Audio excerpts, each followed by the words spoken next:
जय हिंद साथियों, आप सभी को पता होगा कि आरआरबी एएलपी का जो आपका एग्जाम आने वाला है एंड उसके लिए बड़ी ही इंपॉर्टेंट जो क्वेश्चंस हैं आपके जीके जीएस के, जो कि प्रीवियस ईयर में जो पूछे गए थे और कई बार जो रिपीटेड क्वेश्चंस हैं, तो उनको हम इस वीडियो के अंदर लेंगे। और इससे पहले आपको पता है एएलपी का एक वीडियो आ चुका है, उसको आप जरूर लगा लीजिएगा। लगभग आपके 50 से ज्यादा क्वेश्चंस जो आपके रिवीजन हो जाएगा और आपको ये पता चल जाएगा कि जो आप तैयारी कर रहे हैं क्या सच में वो तैयारी उस लेवल की है, क्या आप इन सारे क्वेश्चंस का जवाब दे पा रहे हैं या फिर नहीं।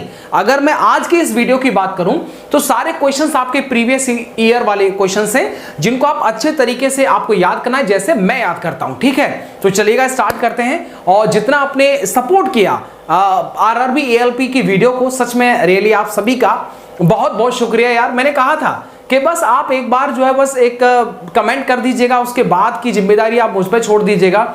आपसे दुगनी तिगनी मेहनत करने के लिए मैं तैयार हूं। तो चलिएगा वीडियो की शुरुआत करते हैं। तो जय हिंद साथियों, इस वीडियो के अंदर एएलपी का एकदम धमाकेदार जीके जीएस का फुल ताबड़तोड़ तरीके से आपका रिवीजन जो इस वीडियो के अंदर होने वाला है। तो वीडियो को जल्दी से लाइक कर दीजिएगा और यार चैनल से जुड़ जाइएगा। बस आपकी एक कमेंट अगर 24 घंटे के अंदर अगर मिल जाती है तो अगली वीडियो बड़ी ही दमदारी के साथ, पॉजिटिव एनर्जी के साथ आप सब के सब जो मुझे दोबारा से एक लेटेस्ट वीडियो में देख पाएंगे। तो अब देखिएगा, सवाल बहुत टेंशन वाला है, ध्यान से समझिएगा कि भोपाल गैस त्रासदी निम्नलिखित में से किस कारखाने में हुई थी। तो कारखाने का नाम आपसे पूछा गया था।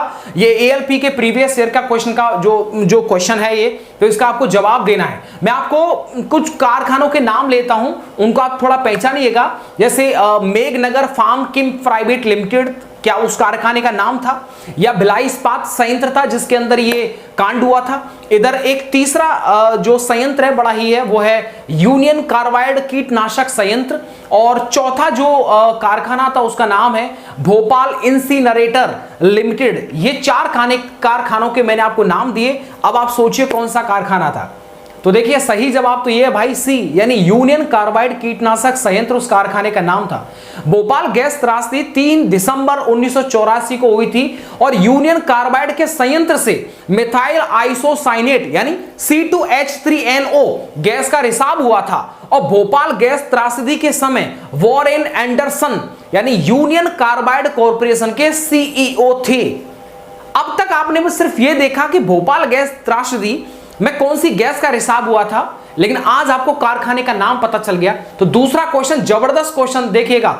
मोहनजोदड़ो निम्नलिखित में से किस सभ्यता से संबंधित है? यानी मोहनजोदड़ो की सभ्यता आपको बतानी है। माया सभ्यता से, या फिर सिंधु घाटी सभ्यता से मोहनजोदड़ो का संबंध है, या फिर मेसोपोटामिया की सभ्यता से? मैं आपको 4 विकल्प दे रहा हूं, उनको आप बड़े ही ध्यान से सुनिएगा। और चौथा विकल्प बड़ा ही प्यारा विकल्प है, वो है मिस्र की सभ्यता से। तो कौन सी सभ्यता से मोहनजोदड़ो का जो है वो संबंध है? तो एग्जैक्ट आंसर है मेरे भाई इसका सिंधु घाटी सभ्यता से। आपने उत्तर तो दे दिया। सुनिए, मोहनजोदड़ो मतलब मृतकों का टीला भी कहा जाता है। 1922 में RD बनर्जी द्वारा उत्खनन किया गया था।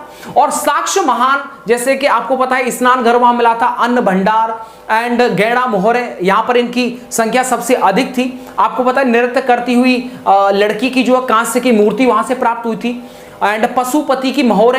अच्छा, इसके अलावा महत्वपूर्ण स्थल जैसे कालीबंगा राजस्थान के अंदर है, लोथल, धौलावीर, रंगपुर या सुरकोदड़ा ये आपका गुजरात में है, बनावली ये आपका हरियाणा में, रोपड़ी पंजाब में, पाकिस्तान में, हड़प्पा रावी नदी पर है, मोहनजोदड़ो सिंध में सिंधु नदी के तट पर है, और चुन्होदड़ो ये सिंध में स्थित है। तो इन सभी विकल्पों पर बड़े ही ध्यान से आपको चर्चा करनी है मेरे भाई, याद करना अगर आपको एएलपी एग्जाम क्वालिफाई करना है तो।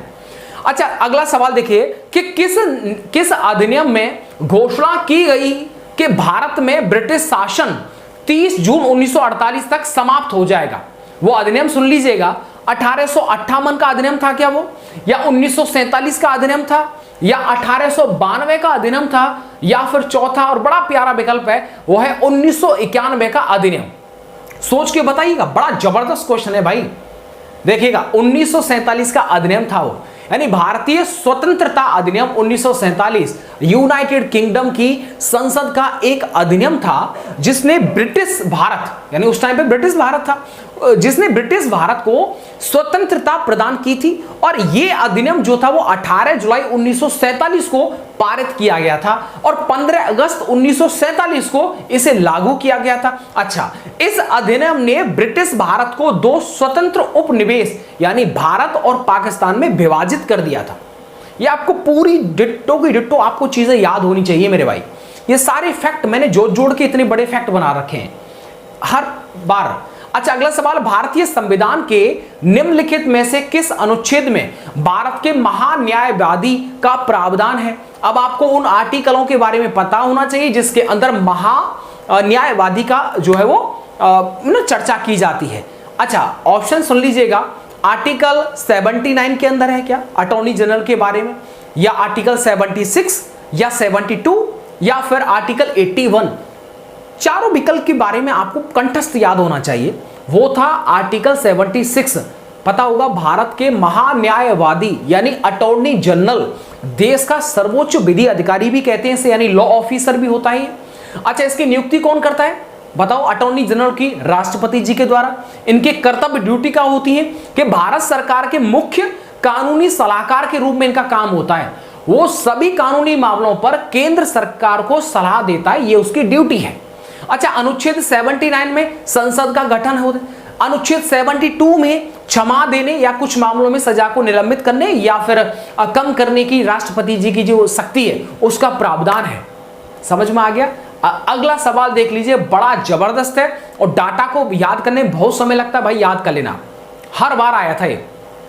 भारत की जनगणना 2011 के अनुसार, अच्छा, भारत की ग्रामीण जनसंख्या का परसेंटेज आपसे पूछा गया था। देखो कितने लड़के इसमें भाई फेल हो जाएंगे, लगता होगा बहुत है। 65.25 या दूसरा ऑप्शन 70% है, तीसरा 69% है या चौथा 68.8% है। सोच के बताओ कितना परसेंटेज है। राइट है 68.8%। अच्छा सुनिए, जनगणना 2011 यानी आजादी के बाद कौन सी थी? 7वीं थी। इसके अनुसार शहरी जनसंख्या 31.16%। अच्छा, भारत का जनसंख्या घनत्व कितना है? 382 प्रति वर्ग किलोमीटर। भारत का लिंगानुपात कितना है बताओ? 943। सर्वाधिक लिंगानुपात कहां का है? केरल का। कितना है ये बताओ? 1084। न्यूनतम सबसे कम लिंगानुपात हरियाणा, कितना है? 879। भारत की साक्षरता दर कितनी है? 74.04। इसमें पुरुषों की 82.14, महिलाओं की 65.46। सबसे ज्यादा नगरीकृत राज्य कौन सा है? गोवा। सर्वाधिक नगरीकृत केंद्र शासित प्रदेश कौन सा है? दिल्ली। जनगणना का संचालन रजिस्ट्रार या रजिस्ट्रार जनरल और जनगणना का आयुक्त जो होता है यानी गृह मंत्रालय की तरफ से, ये उनके ऑफिस की तरफ से जो है जनगणना का कार्य जो है वो किया जाता है।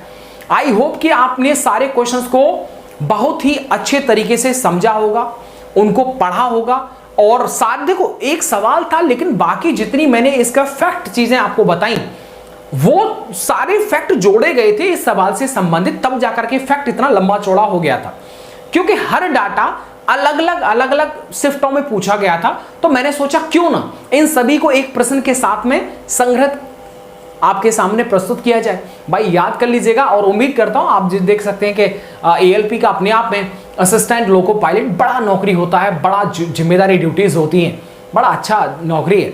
जिस तरीके से आप प्रयास कर रहे हैं और आपने अगर पहली बार ये वीडियो देखा है तो अगर आपको कुछ भी अच्छा लगा हो तो ज़रूर कमेंट करके उन सारी चीज़ों को आप बताइएगा कौन सी चीज़ जो है वो इसके अंदर जो आपको अच्छी लगी। एक सवाल जाते जाते, और मैं ये कंसिडर कर लूँगा कि आपने वीडियो को शुरुआत से, क्लास को वीडियो कहना गलत है, पूरी क्लास को शुरू से एंड तक देखा है। अब लास्ट वाला सवाल देख लेता हूं, इसका जवाब आपको सिर्फ इसलिए देना है कि मैं अपने आप को संतुष्ट फील कर सकूं कि जो मेहनत मेरे द्वारा आपके साथ आपके एग्जाम के लिए की जा रही है वो मेहनत सार्थक और सही दिशा में जा रही है। सवाल यह है कि संसद का उल्लेख किस अनुच्छेद में है?